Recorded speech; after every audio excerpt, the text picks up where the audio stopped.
begins now to accelerate. Scott Brayton, the pole sitter, leads the front row around. Good alignment on the front row. Pace car is off the track now. They're a bit straggled beyond the front row. Brayton begins to accelerate. There's the green flag. And the 79th running of the Indy 500 is underway as Scott Goodyear sweeps across the outside and into the lead. Arie Luyendyk ducks into second place. And we've got a car into the wall right off of the first turn. Two cars tangled. One of them is Eddie Cheever. The other looked to be Stan Fox. And the front end of one car cut away. The rest of the field slows. All right, Paul, in turn two, we can see debris, the main bad thing. Debris, broken race cars, laying all over this race track.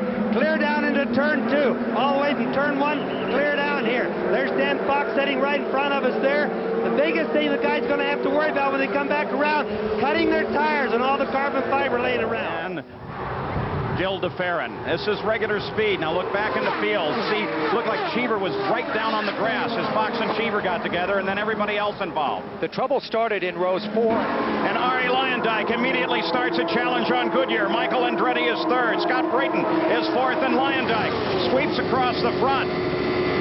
Look at the tremendous power of that Menard engine as he begins to pull away. Look at the smoke coming out of the Menard. We had smoke coming out of the right rear of the Menard as it came through that corner. Now, that could have been from the debris before, Paul, because I don't see any smoke down the back straightaway. Michael Andretti moving inside of Scott Goodyear. The fight is for second.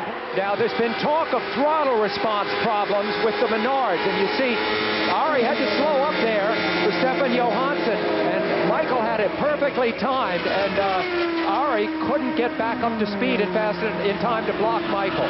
Same shot from Arie Luyendyk. The driver in front of him had to dart a couple ways to get by, and that was in his anger, he knocked out the headrest. He didn't approve of Scott.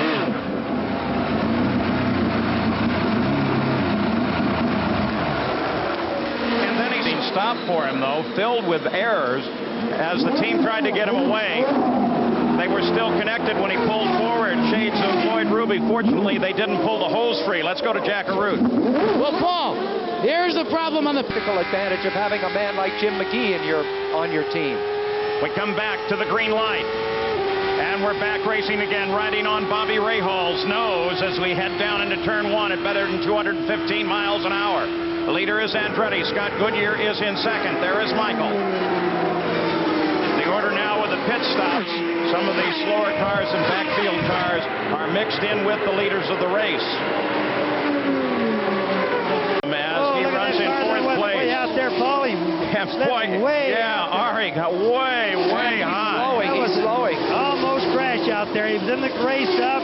Only experience kept him going. Look how much slower he's going after that scare. All right, now the word comes from the stewards of the race and race control while we watch Michael, the leader, and we look for Jacques Villeneuve, who runs in third place in that blue and white number 27. Because he did not pick the pace car up properly, there he is.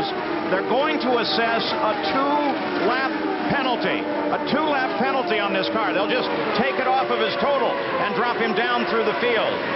Well, that's got to be a disastrous thing. I'll guarantee you, Barry Green is going to really worry about this one. This is a serious car.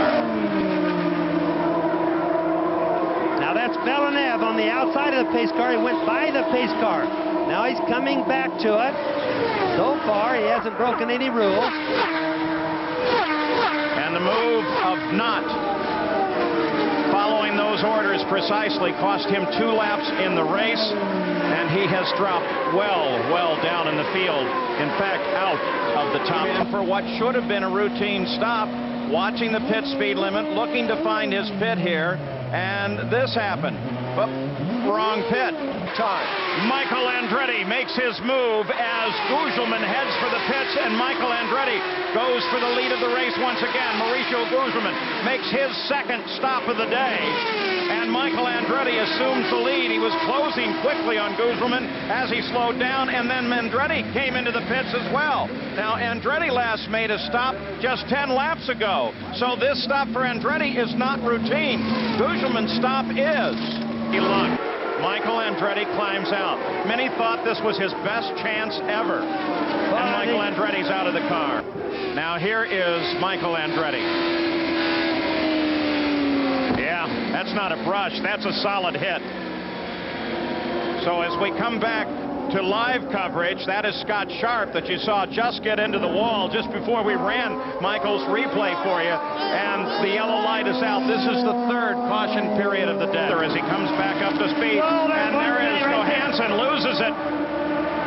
Bobby, what happened there? On the pit apron. Paul, I didn't. Paul Tracy on the pit road at first, now on the backstretch. There's the yellow. This is going to cause. He was running 8. That's green right now, not yellow. We got a yellow. We got a yellow. No passing. You saw the yellow wink on there as they were talking. Derek Daly. He's going to get a man all over him going into turn 3. Look at Pruitt as he takes the lead, and the yellow comes out. Look what that does. That means that the pits close. We've got Davy Jones into the wall. It means that as he was going for the pits, Pruitt was able to pick up the lead from Villeneuve. Then Villeneuve saw the pits were closed and veered back out onto the right. Already, I would think, wouldn't you, Bobby? Yes, no and once you get that far into the gray, where you pass the apex on the corner near the exit, that's it. All right, so the pits are now open. Pruitt came down on the right. Pruitt moves to the inside. That's Goodyear sliding in just behind them. Pruitt can't get it done. Drops 2 wheels below the line onto the rumble strip. Battle for the lead in Indianapolis.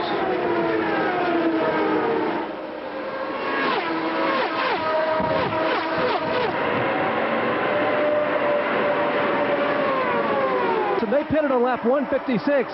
Whoa, another car into the wall, and it's Vassar. Vassar into the wall. Unbelievable, unbelievable. Every Indianapolis 500 has its own character. There's his crew. Disbelieving. They're getting way high after the pass.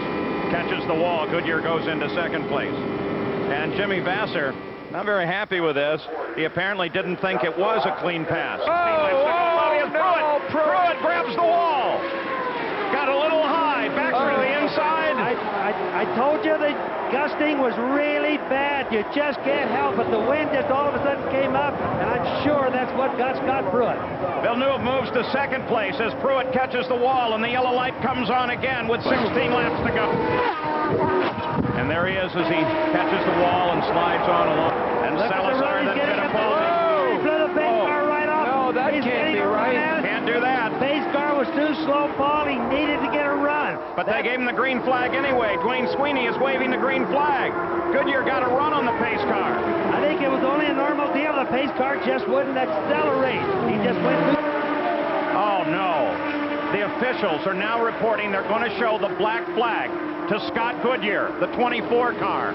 You're on board with him now. They're going to show the black flag to the leader of the race. Stop and go penalty because he passed the pace car before the green. That they are updating the field and moving Goodyear out of the lead of the race. The leader is now officially Jacques Villeneuve with 4 laps to go. Second is Fittipaldi. Bobby Rahal runs in third. Salazar is fourth. Gugelmin is fifth. One more turn. The first Canadian on his way to winning the Indianapolis 500. Jacques Villeneuve on the home stretch. And the 79th Indy 500 has been won by Jacques Villeneuve as Arie Luyendyk screams by on the outside. The young Canadian has taken the win. There's second place, Christian Fittipaldi. Third place is Bobby Rahal. Eliseo Salazar finishes in fourth. Robbie Gordon comes across the line in fifth place. And look at the despair of Leslie Goodyear. Taking the customary congratulations of everybody, the swig of milk.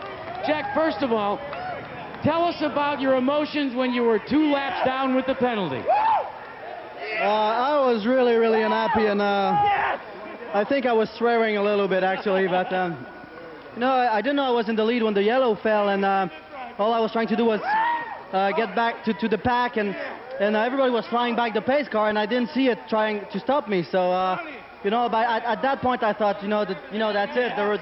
We can get a few points, but then the car was really, really good, and the team did a terrific job.